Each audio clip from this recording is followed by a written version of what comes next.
नमस्कार सर्वांचे, RJ academy या यूट्यूब चॅनलवरती सर्वांचे सहर्ष स्वागत आहे। अतिशय महत्त्वाचे आपण मराठी व्याकरणाचे 50 प्रश्न कव्हर करणार आहोत, तर व्हिडिओ शेवटपर्यंत नक्की पहा। प्रश्न पहिला, पुढील वाक्याचा प्रकार ओळखा। मी उत्तीर्ण झालो कारण मी खूप अभ्यास केला। तर विद्यार्थ्यांनो, ह्या वाक्याचा प्रकार ओळखायचा आहे आणि उत्तर नक्कीच कमेंटमध्ये टाईप करायचं आहे आणि चेक करायचं आहे। मिश्र वाक्याचं उदाहरण आहे हे, आणि तुमचे किती प्रश्न कव्हर बरोबर येतात ते देखील चेक करा। दुसरा प्रश्न आहे, पुढील शब्दाचे लिंग बदला, आणि शब्द आहे मुले। मुले या शब्दाचं लिंग बदलायचं आहे। मग मुलेचं लिंग बदलल्यानंतर काय होईल? नक्की कमेंटमध्ये टाईप करा उत्तर, आणि तुमचं बरोबर उत्तर आहे मुली। विद्यार्थ्यांनो, तुमचा किती अभ्यास झाला हे देखील तुम्हाला कळणार आहे। पुढील प्रश्न आहे तिसरा, पुढील वाक्याचे क्रियापद ओळखा, आणि वाक्य आहे मी रोज एखादे पुस्तक वाचतो। आणि काय ओळखायचं आहे? तर क्रियापद ओळखायचं आहे। मग कर्ता, कर्म आणि क्रियापद ओळखता आलं पाहिजे। मग उत्तर आहे वाचतो। वाक्याचा अर्थ पूर्ण करणारा क्रियावाचक शब्द वाचतो हा आहे। पुढील चौथा प्रश्न आहे, पुढील शब्दाचे एकवचन करा। एकवचन अनेकवचन ओळखता आलं पाहिजे। पाने या शब्दाचं एकवचन करायचं आहे विद्यार्थ्यांनो। चला तर उत्तर नक्की कमेंटमध्ये टाईप करा आणि उत्तर चेक करा, आणि तुमचं बरोबर उत्तर आहे पान।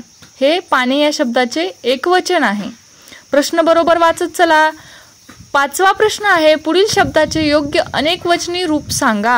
अनेकवचनी रूप सांगायचं आहे। कुत्रा या शब्दाचं अनेकवचनी काय होईल? एकवचन विचारलंय की अनेकवचन, नाहीतर प्रश्न एक असतो आणि उत्तर वेगळंच देतात, त्यामुळे आपले सोपे मार्क सुद्धा जातात, आणि उत्तर आहे कुत्रे। पुढील सहावा प्रश्न आहे विद्यार्थ्यांनो, कर्मणी प्रयोगात कर्म डॅश असते। कर्मणी प्रयोगात कर्म कसे असते? पटकन उत्तर सांगा, आणि उत्तर आहे प्रथमांत असते। पुढील प्रश्न आहे विद्यार्थ्यांनो सातवा, पुढील शब्दाचा समानार्थी शब्द सांगा, आणि शब्द आहे प्रकाश। प्रकाश या शब्दाचा समानार्थी शब्द सांगायचा आहे, आणि उत्तर आहे उजेड किंवा आलोक। समानार्थी विरुद्धार्थी शब्द देखील पाठ पाहिजेत विद्यार्थ्यांनो। आठवा प्रश्न आहे, खालील शब्दाचा विरुद्धार्थी शब्द सांगा, आणि शब्द आहे जहाल। मग जहालचा विरुद्धार्थी शब्द काय असेल?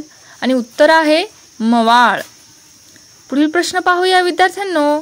नववा प्रश्न आहे, खालील शब्दाचा विरुद्धार्थी शब्द सांगा, आणि वर हा शब्द आहे, परंतु पर्यायामध्ये कोणते पर्याय आहेत त्यावरती या शब्दाचा विरुद्धार्थी शब्द ठरणार आहे विद्यार्थ्यांनो। वर म्हणजे वधू, आणि जर वर असेल तर खाली, हे त्याचे विरुद्धार्थी शब्द आहेत। पुढील प्रश्न आहे 10वा, कणा ही कविता कोणी लिहिली? कणा या कवितेचे लेखक सांगायचे आहेत, आणि तुमचं उत्तर आहे कुसुमाग्रज यांची कणा ही कविता आहे। विद्यार्थ्यांनो, पुढील प्रश्न आहे 11वा, मराठी विश्वकोश मंडळाच्या डॅश 9 वर्ष अध्यक्षा होत्या। विद्यार्थ्यांनो, नक्की उत्तर कमेंटमध्ये टाईप करा आणि उत्तर चेक करा, आणि तुमचं बरोबर उत्तर आहे डॉक्टर विजया वाड। पुढील प्रश्नाकडे वळूयात। पुढील 12वा प्रश्न आहे, प्राक्तनाचे संदर्भ हा डॅश यांचा कविता संग्रह आहे। विद्यार्थ्यांनो, उत्तर नक्कीच कमेंटमध्ये टाईप करा, आणि तुमचं बरोबर उत्तर आहे द भा धामनस्कर। विद्यार्थ्यांनो, पुढील प्रश्न आहे 13वा, पुढील वाक्यातील सामासिक शब्द ओळखा। वाक्य आहे मीना भाजीपाला आणायला गेली आहे।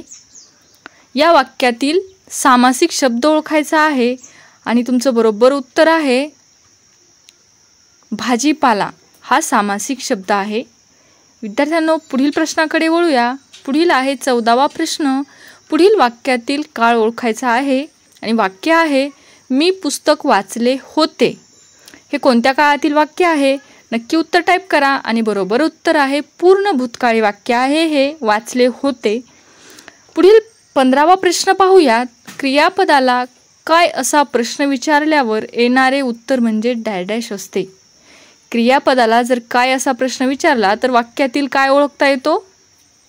कर्ता ओळखता येतो, आणि उत्तर आहे कर्ता। विद्यार्थ्यांनो, पुढील प्रश्न आहे 16वा, ज्या क्रियापदांचा अर्थ पूर्ण होण्यास कर्माची गरज असते त्यांना डॅश क्रियापदे असे म्हणतात। उत्तर नक्की कमेंटमध्ये टाईप करा, आणि तुमचं बरोबर उत्तर चेक करा। सकर्मक क्रियापदे असे म्हणतात। विद्यार्थ्यांनो, पुढील प्रश्न आहे 17वा, गटात न बसणारा शब्द ओळखायचा आहे आणि शब्द आहेत कनक, सुवर्ण, कांस्य आणि कांचन. यामधील गटात न बसणारा शब्द तुम्हाला ओळखायचा आहे आणि तो आहे कांस्य. पुढील आहे 18वा प्रश्न. पुढील शब्दाचे लिंग बदला आणि शब्द आहे कोकिळा.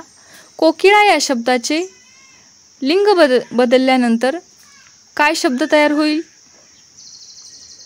कोकिळ. कोकिळाचं कोकिळ होईल.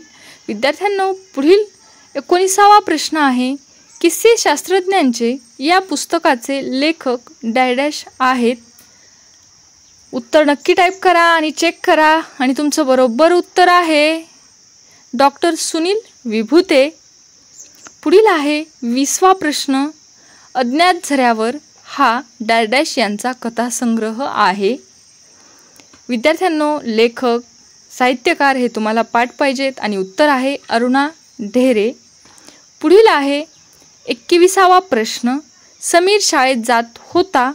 साधा वर्तमानकाळी वाक्य बनवायचं आहे याचं आणि तुमचं बरोबर उत्तर म्हणजे साधा वर्तमानकाळी वाक्य आहे समीर शाळेत जातो. वर्तमानकाळी वाक्य बनवायचं आहे. पुढील आहे 22वा प्रश्न. चूक सुधारून वाक्य पुन्हा लिहायचं आहे. माझा गणवेश मला आवडतो. हे चुकीचं वाक्य आहे. यामध्ये काय अक्षरं चुकीची आहेत ते दुरुस्त करून लिहायचे आहेत. माझा गणवेश मला आवडतो असं बरोबर वाक्य होईल. पुढील आहे 23वा प्रश्न. मी गावी जात आहे. या वाक्याचा काळ ओळखायचा आहे. कोणत्या काळातील वाक्य आहे हे विद्यार्थ्यांनो नक्की टाईप करा कमेंटमध्ये आणि चेक करा. आणि हे वाक्य आहे चालू वर्तमानकाळी वाक्य. पुढील आहे प्रश्न 24वा. पुढील शब्दाचा विरुद्धार्थी शब्द सांगायचा आहे आणि शब्द आहे आस्तिक. आस्तिकचा विरुद्धार्थी शब्द काय होईल? तर आस्तिकचा विरुद्धार्थी शब्द आहे नास्तिक. समानार्थी आणि विरुद्धार्थी शब्द देखील तुम्हाला पाठ पाहिजेत. 25वा प्रश्न आहे. मी पेढा खाल्ला. या वाक्याचा प्रयोग ओळखायचा आहे. मग हे वाक्य कोणत्या प्रयोगातील आहे? विद्यार्थ्यांनो, नक्की उत्तर चेक करा. कर्मणी प्रयोगाचं वाक्य आहे हे. पुढील प्रश्नाकडे वळूयात. पुढील प्रश्न आहे 26वा. तो काम करतो. या वाक्याचे स्त्रीलिंगी वाक्य बनवायचे आहे. एक वाक्य आहे तो काम करतो. याचं स्त्रीलिंगी वाक्य कसं होईल तर नक्की कमेंटमध्ये कमेंट करा आणि चेक करा. तोचं काय होईल? ती काम करते. पुढील प्रश्नाकडे वळूयात. 27वा प्रश्न आहे. हा नदीचा फार मोठा प्रवाह आहे. वाक्यार्थाला बाधा न आणता या वाक्याचे उद्गारार्थी वाक्य बनवायचे आहे. हा नदीचा फार मोठा प्रवाह आहे. तर उद्गारार्थी वाक्य कसं होईल? अबब केवढा हा नदीचा प्रवाह. हे उद्गारार्थी वाक्य होईल. पुढील प्रश्नाकडे वळूया. 28वा प्रश्न आहे. ज्ञानेश्वरी ही संस्कृत भाषेतील कोणत्या ग्रंथावर आधारित आहे?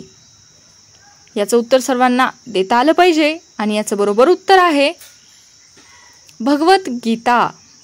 भगवद्गीतेवर ज्ञानेश्वरी आधारित आहे. पुढील प्रश्नाकडे वळूयात. 29वा प्रश्न आहे. महानुभाव संप्रदायाचा ग्रंथ सांगा. आणि विद्यार्थ्यांनो, नक्कीच कमेंटमध्ये तुमचं उत्तर टाईप करून चेक करा.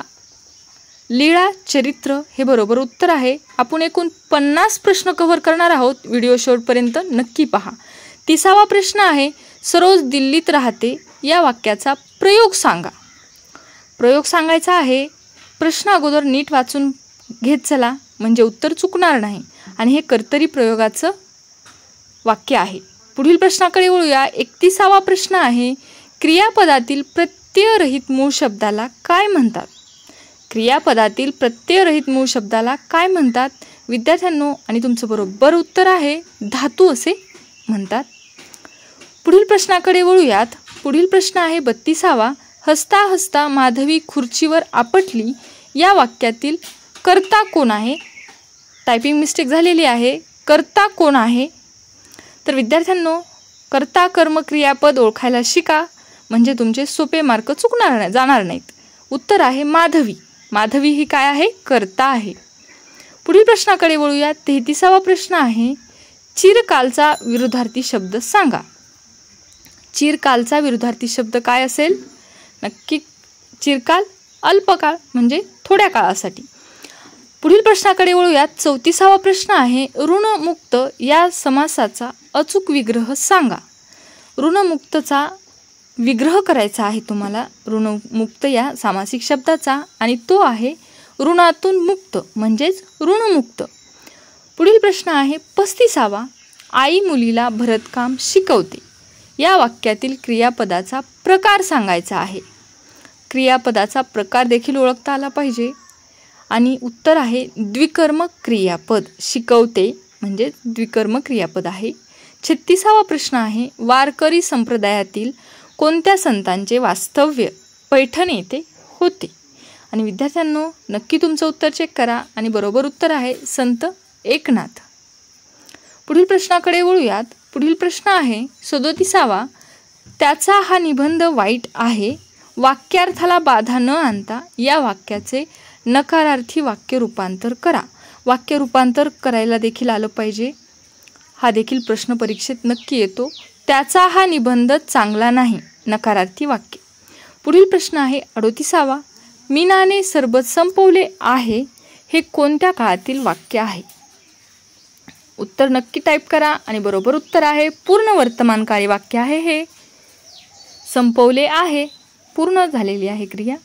39वा प्रश्न आहे, ज्या समासातील दोन्ही पदे अर्थदृष्ट्या समान दर्जाची असतात त्यास कोणता समास असे म्हणतात.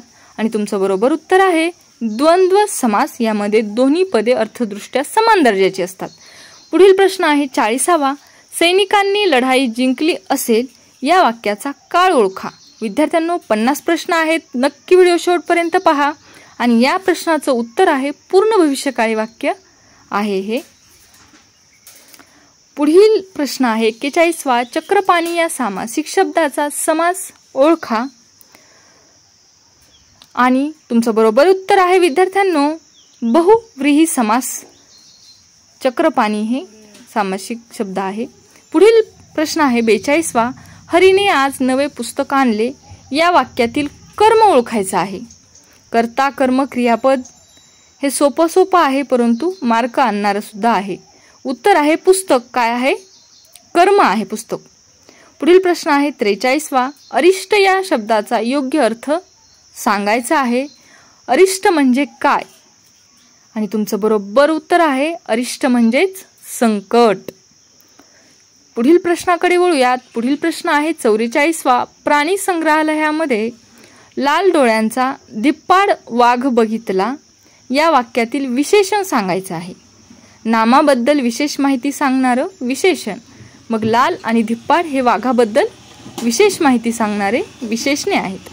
पुढील प्रश्न आहे 45वा, अपूर्वाई या प्रवास वर्णनाचे लेखक सांगा. आणि लेखक आहेत पु ल देशपांडे. पुढील प्रश्नाकडे वळूयात. पुढील प्रश्न आहे 46वा, माझ्याच्याने टेकडी चढवते या वाक्याचा प्रयोग ओळखायचा आहे. कोणत्या प्रयोगाचं वाक्य आहे हे विद्यार्थ्यांनो? आणि कर्मणी प्रयोगाचं वाक्य आहे हे. पुढील प्रश्नाकडे वळूयात.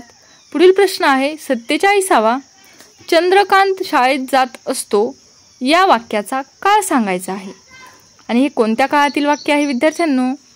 बरोबर उत्तर आहे रीती वर्तमान काळी वाक्य आहे हे. चला तर पुढील प्रश्नाकडे वळूयात. 48वा प्रश्न आहे, नामाच्या ठिकाणी संख्या सुचविण्याचा जो एक विशेष गुणधर्म असतो त्यास डॅश असे म्हणतात. काय म्हणतात? तर वचन असे म्हणतात. संख्या सुचवण्याचा गुणधर्म म्हणजेच वचन. पुढील प्रश्नाकडे वळूयात. 49वा प्रश्न आहे, कुत्रे झोपले आहे या वाक्यातील नामाचे लिंग ओळखायचे आहे. नाम काय आहे? कुत्र, कुत्रे. मग हे काय आहे? तर नपुसक लिंगी आहे. पुढील प्रश्नाकडे वळूयात. लास्टचा प्रश्न आहे 50वा, श्वशूरचा समानार्थी शब्द कोणता? श्वशूरचा समानार्थी शब्द ओळखायचा आहे. आणि उत्तर आहे सासरा. हे श्वशूरचा समानार्थी शब्द आहे. धन्यवाद विद्यार्थ्यांनो. प्लीज चॅनलला सबस्क्राईब करा. भेटूया अशाच मराठी व्याकरणाच्या नेक्स्ट लेक्चरमध्ये. तुम्हाला जर हे व्हिडिओ आवडत असतील, प्रत्येक स्पर्धा परीक्षेसाठी उपयुक्त असे हे व्हिडिओ आहेत, नक्कीच आपल्या चॅनलला सबस्क्राईब करा, तसेच लाईक करा आणि शेअर करायला विसरू नका.